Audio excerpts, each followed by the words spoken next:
Bem, boa tarde a todos. Presidente Fernando Henrique Cardoso, presidente da Fundação, ex-presidente da República, sempre um prazer enorme nós estarmos aqui com a presença de Vossa Excelência, a quem, desde já, sei que tem compromisso às 18 horas e deixá-lo absolutamente à vontade. Cumprimentar o doutor Sérgio Fausto, agradecer a organização desse evento, e cumprimentando todos os demais palestrantes, a doutora Henriqueta Arantes, secretária nacional de Habitação, a doutora Elizabeth França, diretora de Planejamento da Companhia de Habitação e Desenvolvimento Urbano do Estado de São Paulo, e a professora da Universidade do ABC, doutora Rosana Denaldi. Eu cumprimento a todos que nos prestigiam nesse encontro. Eu vou tentar ser o mais disciplinado em relação ao tempo, até porque eu acho que o mais importante nisso tudo é promover o debate, a interação entre todos nós. Acho que vale, dentro do modelo de desafios que encontramos no Ministério das Cidades, um rápido panorama do que nós encontramos no dia 12 de maio, quando chegamos ao Ministério. Logo no dia seguinte, dia 13, nós começamos a receber demandas e audiências com governadores e prefeitos de todo o país, o que me levou, ao final do dia, à seguinte preocupação, dado o volume de demandas que nós recebíamos na área de saneamento, habitação e mobilidade. Os números que eu ouvia pareciam números incompatíveis para um ministério, pareciam números mais compatíveis para uma ação direta do Tesouro Nacional do que para apenas um dos ministérios da República. Nós levamos um tempo para receber as informações, porque eu tinha que as festas de governanças ainda do Ministério deixam muito a desejar do ponto de vista de utilizar o dispositivo da TI, de tecnologia, para apresentar o nível de consolidação de informações necessárias para o tamanho daquele ministério. O resultado foi, ao final de uma semana, números que demonstravam que o volume de contratos assinados entre o governo federal e governadores, entre o governo federal e prefeitos no Brasil, totalizavam, no caso de saneamento, 41 anos do orçamento do Ministério das Cidades contratados e prometidos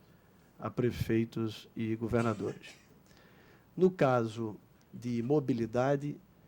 estava contratado com prefeitos e governadores o equivalente a 71 anos do orçamento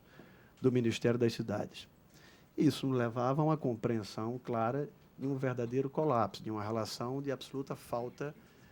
de verdade. Mas eu posso dizer que são números tão grandes que eu não poderia nem atribuir única e exclusivamente ao governo federal saber que estava fazendo o que não havia nenhuma possibilidade real do ponto de vista fiscal. Caberia compreender também que, no outro lado, tanto governadores quanto prefeitos estavam assinando algo que sabiam que era absolutamente inexequível. Feito isso, paralelo ao fato do ano 2016, nós começarmos a compreender dos mais diversos setores ações específicas que vão ser cuidadas de 2017, foi tomada a decisão que o ano de 2016 era restabelecer uma relação de credibilidade, de confiança na questão econômico-financeira do Ministério, tanto com os seus conveniados, como, sobretudo, o volume de ações e de obras que o governo e que o programa tinha, tanto na habitação, quanto no planejamento, tanto quanto na mobilidade, bem como no saneamento. Após meses de resultados, dificuldades, de inadimplência, inclusive do programa Minha Casa Minha Vida, o papel nosso de maio a dezembro foi permitir que nós girássemos o ano de dezembro para janeiro, construindo de forma efetiva, nesse momento, mais de 550 mil unidades habitacionais, sem dever um único real a uma construtora parceira do programa. De permitir que todos os prefeitos e governadores que estão com obra do PAC em andamento, em mobilidade e em saneamento, não tenham uma única fatura atrasada no país. feito esse dever de casa, de recompor essa posição e não ter cobrador mais da porta de casa, passarmos a ter absoluta autoridade também de cobrar as posições de mudanças e alterações qualitativas em relação ao todo o programa. Então, a partir daí, nós começamos a tratar da questão da habitação. Habitação como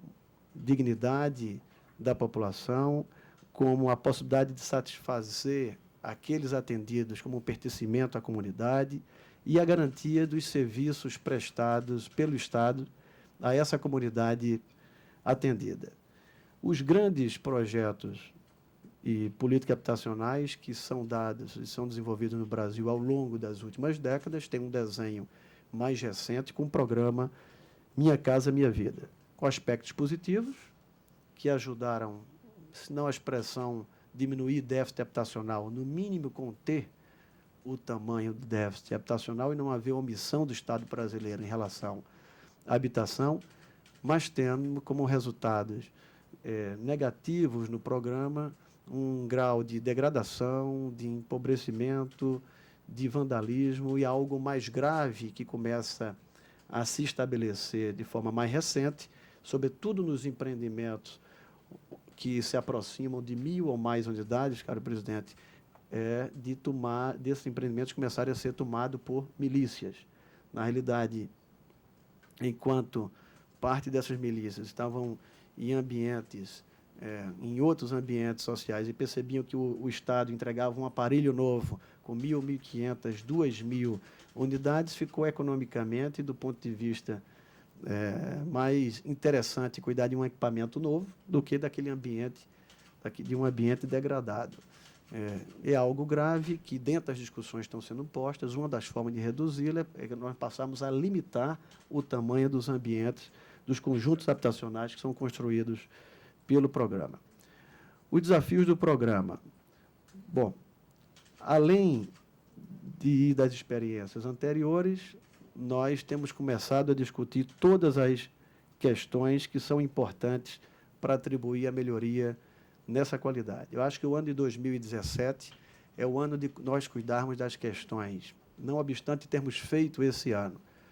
para a faixa 1,5, 2 e 3 do programa, novos anúncios que levaram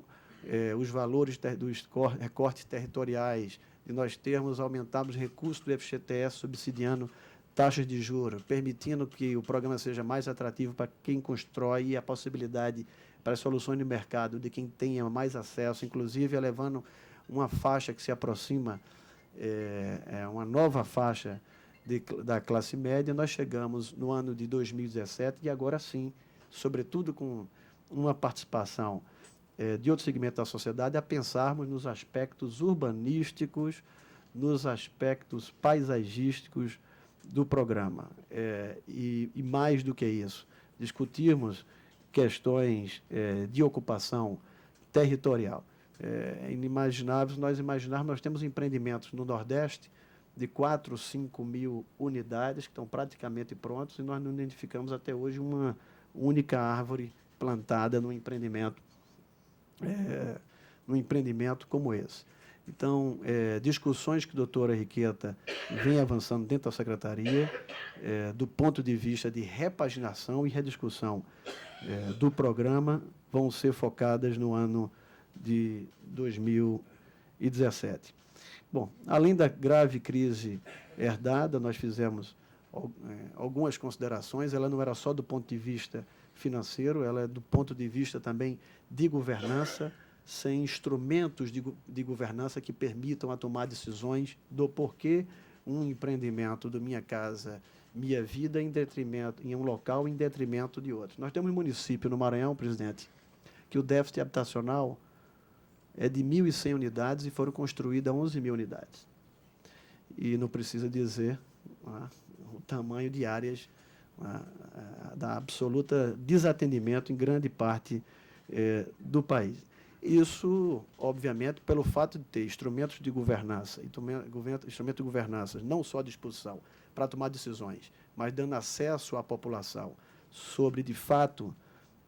como aquelas decisões estão sendo tomadas, onde é que está sendo atendido, ou que o país possa conhecer onde há que é um instrumento, um empreendimento do faixa 1,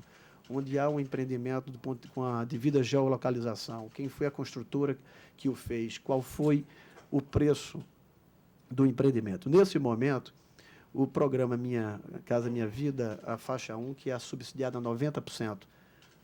praticamente por recursos da União, ele tem uma inadimplência que alcança algo como em torno de 30%. Nós estamos falando de uma inadimplência de prestações que estão concentradas em 35, 40, 60, 80 reais. Há seguramente, por parte dessa população, muito mais apego em pagar uma prestação do eletrodoméstico, sob risco de perdê-la, do que do conceito de pagar um empreendimento onde se há dúvida da relação de como é que o Estado toma ou não toma aquilo. Então, nós estamos construindo instrumentos de governança onde qualquer brasileiro vai ter acesso a quem é o beneficiário do programa, se aquela unidade, do ponto de vista com acesso à rede, à internet, se aquela unidade está devidamente ocupada por aquele brasileiro que foi atendido. Nós estamos falando de subsídio de dezenas de milhares de reais, né, para uma família, onde possa se construir um instrumento de governança, onde se acompanha se aquela família está, de fato, acompanhando ou não, ocupando ou não aquele empreendimento. Nós, tendo inaugurado, no ano passado, nós vamos chegar ao número mais de 700 mil unidades habitacionais, tendo entregue mais de 700 mil unidades habitacionais, eu tenho me cansado de ver, na entrega desses empreendimentos, pessoas na garagem com carro 0 quilômetro. Há seguramente, no programa, a entrega de dezenas e dezenas de milhares de unidades que foram entregues a brasileiros que não precisavam, em detrimento a brasileiros que precisavam. Em 2017, nós avançamos, eu tomei uma decisão e encaminhei à Secretária Nacional de Habitação que os novos empreendimentos que começarão a ser contratados vão estar vinculados numa demanda fechada. Eu quero muito mais evitar a possibilidade de municípios recebendo empreendimento e prefeito dividindo cotas com vereadores ou com quem quer que seja, para buscar pessoas que estejam dentro da renda legal, e muito mais atribuir a vinculação de empreendimentos a áreas específicas degradadas do município, que possam ser respaldados e ser lembrado que aquele empreendimento novo resolveu uma questão específica de uma comunidade, levando o deslocamento daquela mesma comunidade, de vizinhos, de famílias, de namorados, de uma comunidade que se desenvolveu há tempo e passa a ser deslocada de forma comum. Se nós pegarmos aí falar rapidamente sobre o programa, sobre os números do programa, no ano de 2015, o orçamento foi executado no ano anterior, do último ano de mandato da ex-presidente Dilma, amanheceu-se os primeiros dias de 2015 com um orçamento de 33 bilhões. No ano de 2016, nós assumimos o Ministério com um orçamento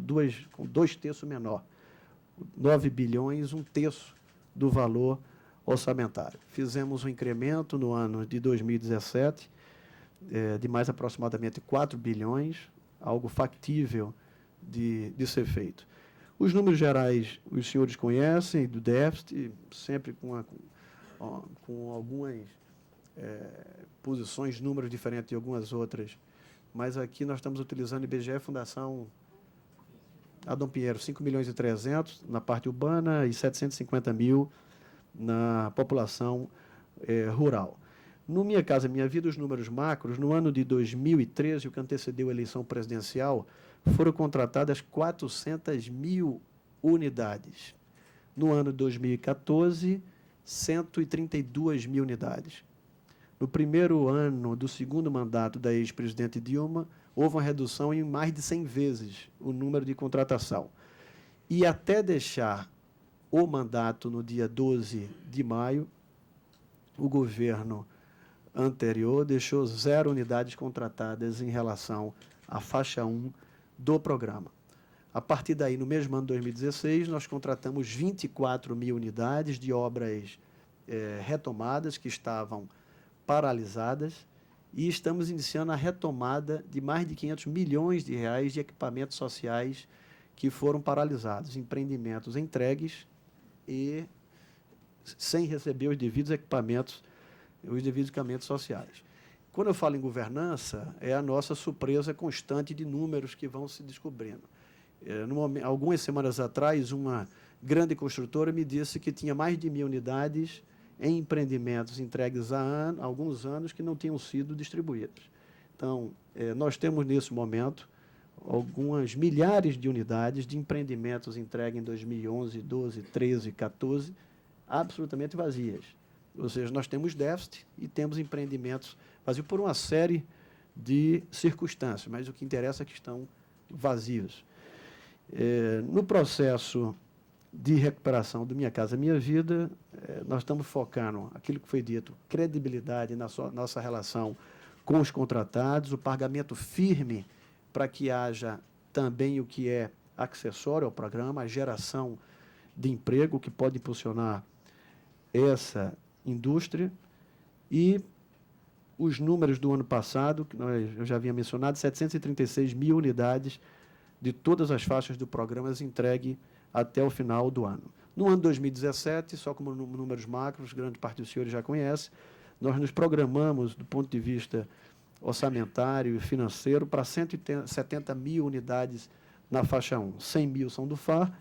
e 70 mil do entidades. No entidade urbanas, a maior contratação que se deu até agora no programa foram 18 mil unidades no ano. Nós vamos contratar esse ano 35 mil unidades a partir do mês de março. A faixa 1,5 são 40 mil unidades. A faixa 1,5, eu tenho por ela ela foi anunciada no governo passado e posta na prática no governo do presidente Temer. Ela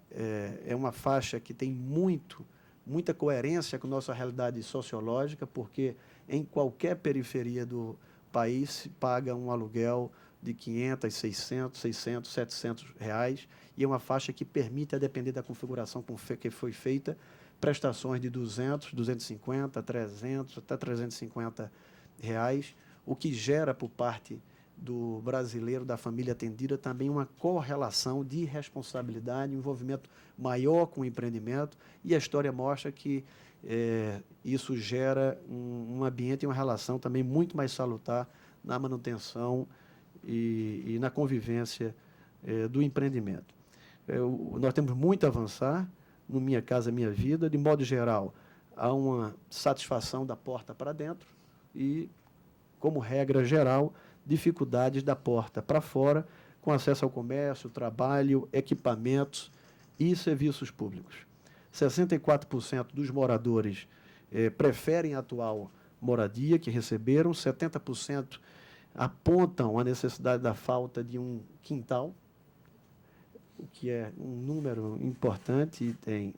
e a preocupação com falta de segurança é algo que tomou de forma muito generalizada os empreendimentos, e é uma grande preocupação que nós temos nesse momento. Os principais números em relação à piora, em relação a onde se vivia e onde se vive hoje, questões como o transporte público, 50%, os correios, 85%, telefone público, 71%, acesso a locais de comércio, 77%. Isso está diretamente vinculado ao deslocamento para áreas do programa extremamente periféricas à cidade e ao centro urbano. A gente, quando chega, presidente, para inaugurar alguns empreendimentos, nitidamente percebe rapidamente onde é a construção do Minha Casa Minha Vida, pelo tamanho, não é? Pelo urbanismo e pela forma marginalizada como o empreendimento está posto dentro da cidade. Eu acho que dentro do município. Isso é um grande desafio que nós temos de encontrar.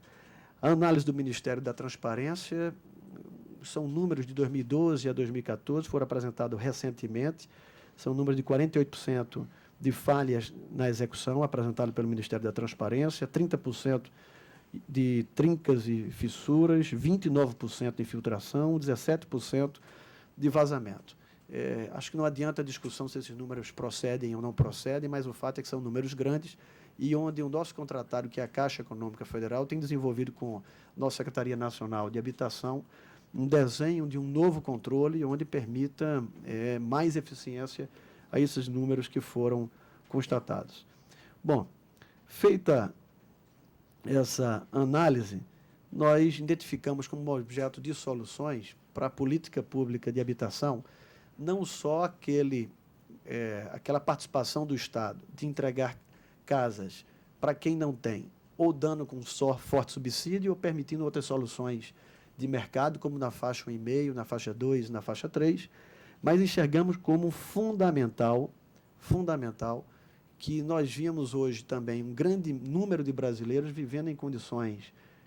em suas residências, em residências precárias, investimentos feitos pelas famílias ao longo dos tempos, dos anos e das décadas, que viam outros milhões de brasileiros receber imóvel e esses brasileiros que construíam os seus imóveis de forma precária, sem nenhum tipo de participação. Daí porque surgiu o desenho do cartão Reforma. Eu fiz só uma rápida informação em relação à atuação conjunta que nós estamos preparando no sentido de diminuir um pouco do impacto dessas questões de serviço público com os demais ministérios que podem auxiliar nessa questão. Meio ambiente, num desenho com paisagismo, esporte com a ocupação dos empreendimentos, Ministério da Cultura, Educação, Saúde e Justiça, que estão atuando também conosco. Bom, os novos programas, estava falando sobre o Cartão Reforma. O Cartão Reforma, ele já nasce com um nível de governança mais diferenciado, enquanto há muito o que se reclamar em relação às ferramentas de tecnologia do Minha Casa Minha Vida, que estão sendo desenvolvidas a partir de agora. O cartão de reforma já inicia com um controle em tempo real, com todo um georreferenciamento, com informações feitas pelos assistentes técnicos que vão com o município identificar as áreas a serem atendidas, permitindo não só a transparência do empreendimento, mas como também a possibilidade do devido processo de fiscalização. O Cartão Reforma, os municípios que vão participar do programa recebem 10% a 15% do recurso para a atividade de assistência, identificar as áreas. Os que vão a campo trabalham com smartphone, com devido controle, devido registro das áreas que vão ser atendidas, área de referenciamento, o rendimento da população atendida, que tipo de serviço ela escolheu na área que vai ser atendida, com as informações que, uma vez processadas, seguem para a Caixa Econômica Federal. O cartão Reforma é recebido na residência do beneficiário. O beneficiário, uma vez que procura uma casa de material de construção, no momento que a casa de construção emite e entrega o material de forma online, nós temos acompanhamento do Ministério Público, no Ministério Público Federal, no Ministério da Transparência, no Ministério das Cidades, de cada valor que está sendo emitido, que nota fiscal, aonde, e uma vez o trabalho comunitário preparado com a participação do município ou não, esse serviço vai ser checado pela assistência técnica, confirmado online se o serviço foi ou não foi atendido, e se eventualmente o serviço não foi atendido com a liberação de recurso público, essa família entra numa lista negativa de acesso a outros programas sociais se não cumprir o que estava devidamente programado. E, recentemente, obviamente, isso é objeto de muita discussão no Congresso Nacional, os senhores vão ajudar, o que, na minha opinião, é uma revolução silenciosa, presidente Fernando Henrique, é o projeto, a medida provisória de regularização fundiária. Nós não criamos um programa de governo para fazer prefeito ou governador pedir dinheiro em Brasília. Nós mudamos a legislação, nós tornamos ela mais prática, menos burocrática, mais efetiva, mais rápida. Estima-se que 100 milhões de brasileiros vivam em imóveis sem registro. Nós estamos trazendo para o Brasil o Instituto Popular, não é, do Direito da Laje, uma realidade objetiva de famílias que vivem, 3, 4 famílias que vivem na mesma posição vertical, agora com a possibilidade de cada laje ter a sua própria escritura, o seu próprio registro. Nós estamos falando de dignidade à população que sente o seu direito a sua posse devidamente reconhecida como direito de propriedade. Nós estamos reforçando algo que é uma percepção de que todas as áreas que sofreram regularização, por si só, a população passa a investir de forma muito mais constante naquela localidade, e estamos permitindo que bilhões e bilhões e bilhões de ativos passem a ter acesso ao mercado de capitais, ao mercado financeiro, para que se possa dar em garantia o seu imóvel para melhoria habitacional, para investir em um comércio e etc. Então, nós temos, acho que com esse pilar agora, projeto Minha Casa Minha Vida, a Cartão Reforma e Regulação Fundiária, 3 importantes ações fundamentais para ajudar o planejamento da habitação popular no Brasil. E aí, para concluir, de modo... e falando nessa integração, que nós possamos, essa foto ilustra muito o Minha Casa Minha Vida, numa região mais plana de uma cidade brasileira, com aquele entorno que vai ser atendido pelo Cartão Reforma. Ou seja, nós temos o mesmo conjunto populacional, tendo a mesma possibilidade de atendimento por parte do governo federal, nas devidas parcerias com o governo municipal e o governo estadual. Então, pedindo desculpa por ter estourado o tempo, mas fico também à disposição logo em seguida para iniciarmos o debate. Eu agradeço a atenção.